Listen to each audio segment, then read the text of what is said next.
Turning سے جاتی تھی اور وہاں اہل بیت اطہار کے مکانات پہلے ہوا کرتے تھے. اب وہ سب وہ شہید کر دیے گئے. تو وہ ایک عربی نے دیکھ لیا, یمنی تھا, وہ یمن کا عرب تھا. وہ اس نے بڑبڑ کرنا شروع کیا. اس کو سوچنا نہیں پڑا کہ یہ کیا کر رہا ہے, گٹر چوم رہا ہے. میں گٹر نہیں چوم رہا تھا, نعوذ باللہ, میں تو آقا کے مدینے کا لکھا ہوا تھا اس کو چوم رہا تھا. تو اس نے مطلب شور مچایا, میں اس کو لفٹ بھی کرائی, میں وہ چلا گیا. میں اس کو جواب دیتا بھی کیا بیچارے کو, اور وہ بھی شاید ہو سکتا ہے غلط نہ ہو, اس کو سوچا ہی نہیں پڑا کہ کیا کیا اس نے.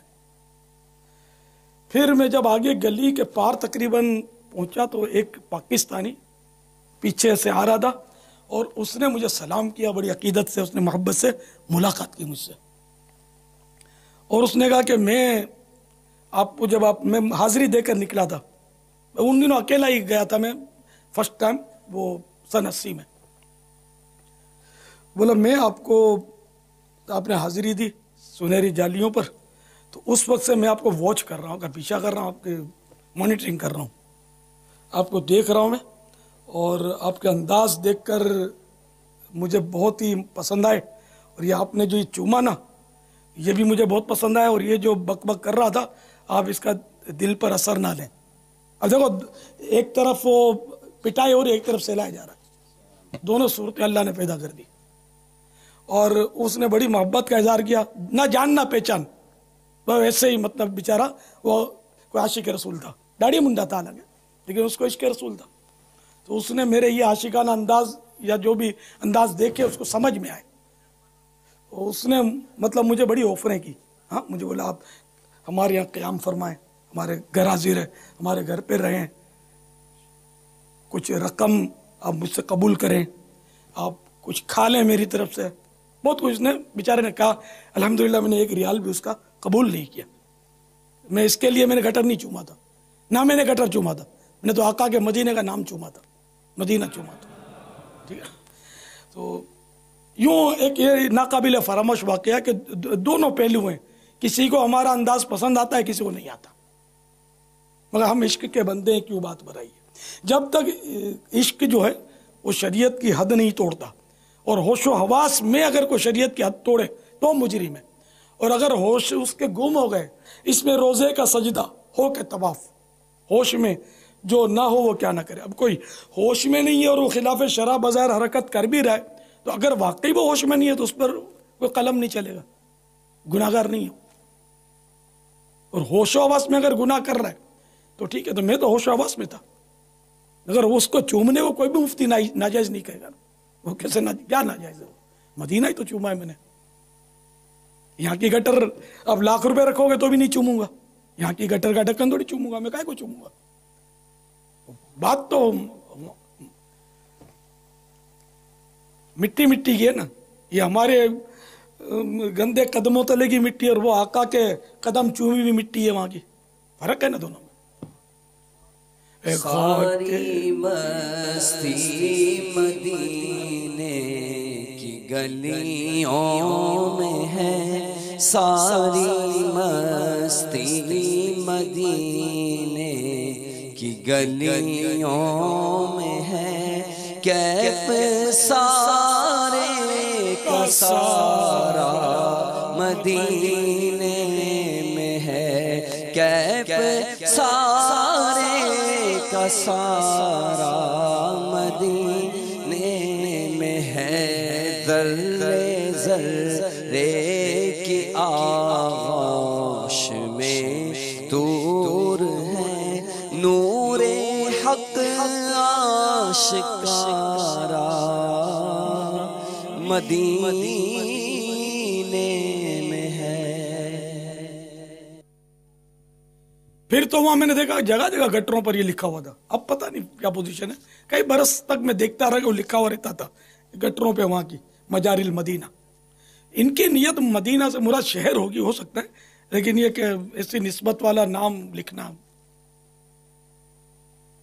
کیونکہ بزرگوں سے بھی جو چیزیں جس کی نسبت ہے اس میں احتیاط کی جاتی ہے. جیسے کہ وہ ایک بزرگ بطارت میں بیٹھا ہوا تھا, وہ کسی عالم صاحب کی خدمت میں, تو وہ تھے مطلب نسبتوں والے بزرگ تھے، وہ فرما رہے تھے کہ حضور مفتی اعظم ہند رحمۃ اللہ تعالی علیہ کے پاس وہ فلاں عالم آئے، ان کا نام بھی مجھے یاد ہے لیکن میں نہیں لے رہا، تو وہ حاضر ہوئے اور کوئی بات پر بات نکلی ہوگی اعلیٰ حضرت امام اہل سنت رحمۃ اللہ علیہ کی عقل شریف اور ذہانت کے بارے میں، تو انہوں نے کہا یا پتہ نہیں کوئی مضمون چیک کروایا، اس میں لکھا تھا یا انہوں نے کہا کہ اعلیٰ حضرت بلا کے ذہین تھے، حالانکہ یہ محاورہ درست ہے، اگر کوئی ذہین ہو اس کو کہہ دیا جائے بلا کا ذہین ہے بھائی تو، لیکن بلا کے معروف معنی یہی ہے کہ آفت، مصیبت، تو انہوں نے حضور مفتی اعظم اس معاملے میں بہت مطلب سخت تھے، تو آپ نے فوراً ٹوکا کہ اعلیٰ حضرت جیسے ولی کامل کی ذہانت کا تذکرہ، اس میں بلا کہاں گھس گئی یار، اس کو نکالو بلا کو۔ تو میرے آقا اعلیٰ حضرت کو بلا کا ذہین کہنا بھی ان کو گوارا نہیں ہوا، حالانکہ وہ محاورہ درست ہے، لیکن اعلیٰ حضرت کے لیے وہ نامناسب تھا، ان کے نزدیک تو انہوں نے منع فرما دیا، مفتی اعظم نے ٹوکا۔ تو اب یہ کہ مفتی اعظم ہند رحمۃ اللہ علیہ یہ گٹر مدینہ شریف کے گٹر پر یہ لکھا ہوا دیکھیں تو پتہ نہیں ان کی کیفیت کیا ہو، شاید گر کے بے ہوش ہو جائیں صدمے سے، ایسے عاشق رسول تھے۔ یہ سارا ہے نا عاشقوں کا گیم ہے، یہ سیاحوں کو سمجھ میں نہیں آئے گا، یہ دیوانوں کے کھیل ہیں۔ یہ تو دیوانہ کر دیا ہے، دیوانہ ہو گیا ہوں، دیوانہ کر دیا ہے، دیوانہ ہو گیا ہوں، دیکھا ہے میں نے ایسا جلوہ تیری گلی میں، جلوہ تیری گلی میں، کس چیز کی کمی ہے مولا تیری گلی میں، دیوانگی پہ میری ہنستے ہیں عقل والے، دیوانگی پہ میری ہنستے ہیں عقل والے، رستہ تیری گلی کا پوچھا تیری گلی میں، پوچھا تیری گلی میں، کس چیز کی کمی ہے مولا تیری گلی میں، مولا تیری گلی میں۔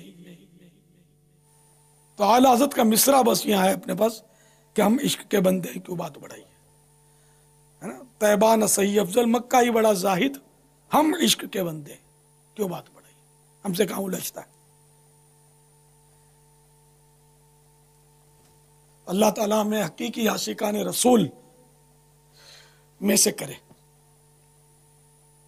کاش ایسا عشق رسول ملے کہ چین نہ پڑے، کاش بے چین رکھے مجھ کو تیرا درد محبت، مٹ جائے وہ دل پھر جسے ارمان دوا ہو۔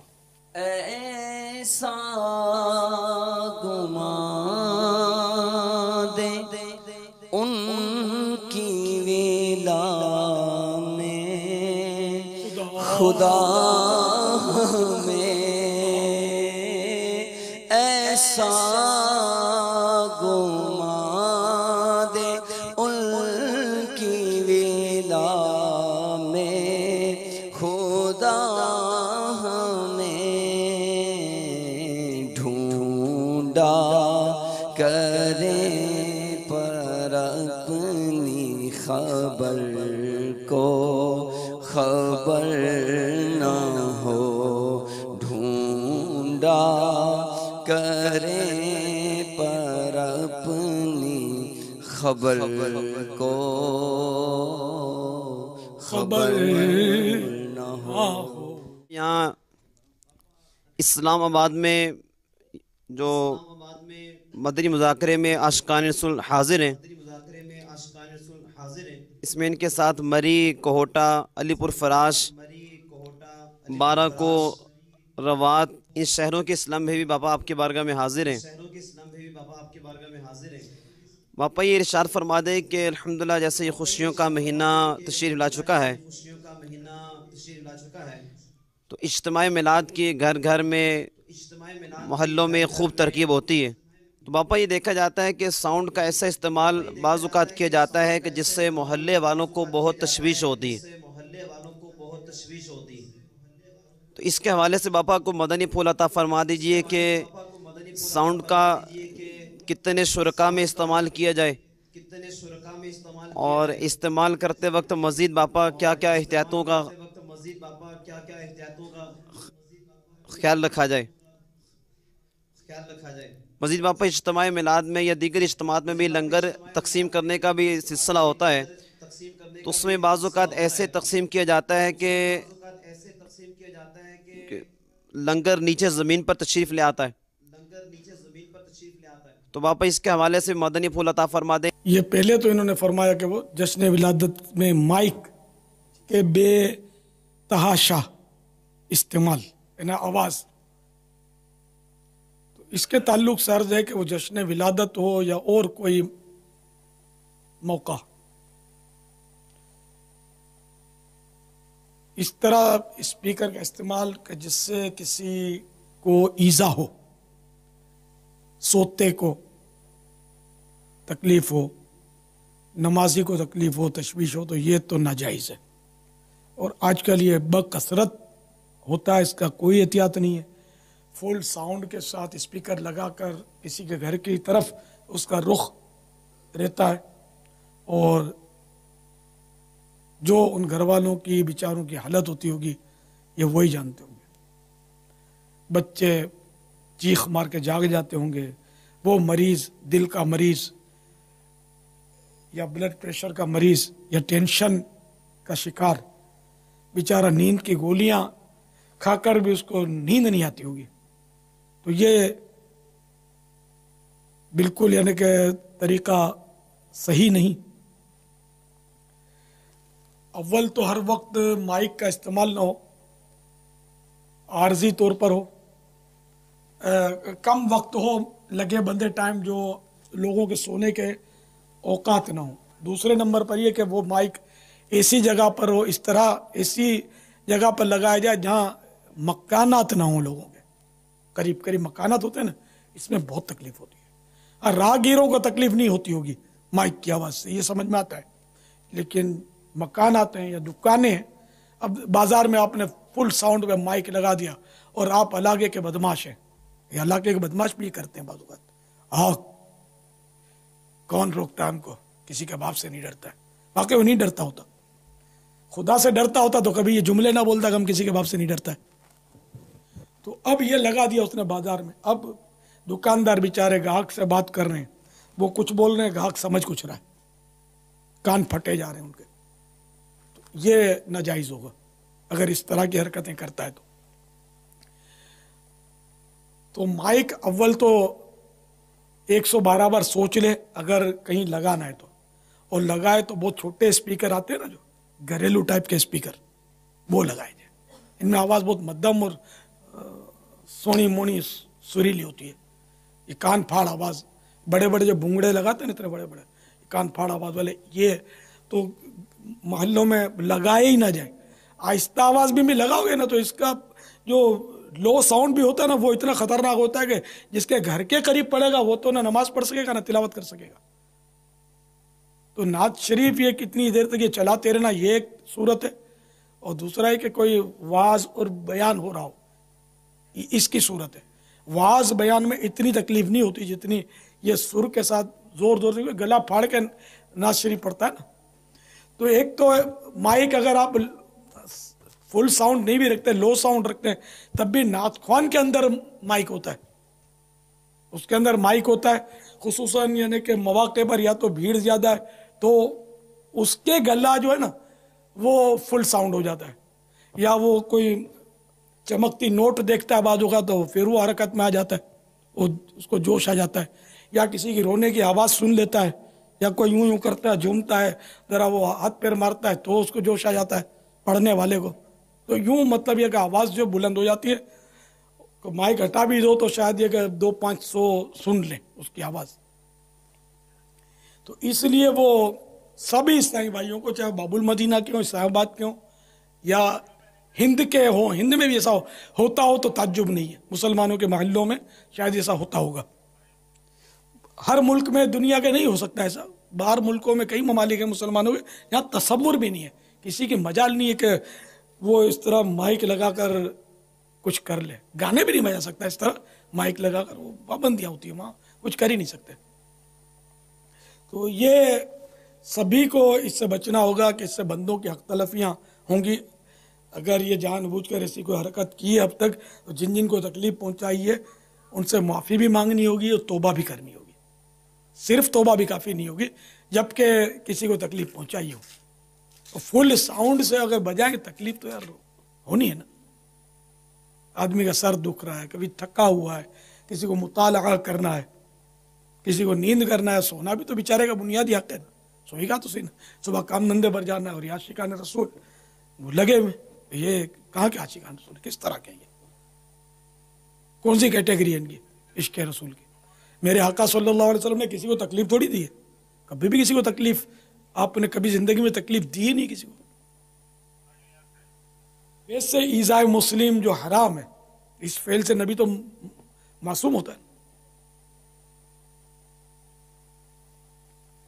تو اس لیے مہربانی کر کے تمام عاشقان رسول یہ بات گرے سے باندھ لیں کہ گلیوں میں، محلوں میں مائک پر وہ کیسٹیں نعتوں کی لگانی نہیں ہے. آپ بولو سارا محلہ خوش ہے، ٹھیک ہے، سارا محلہ خوش ہے.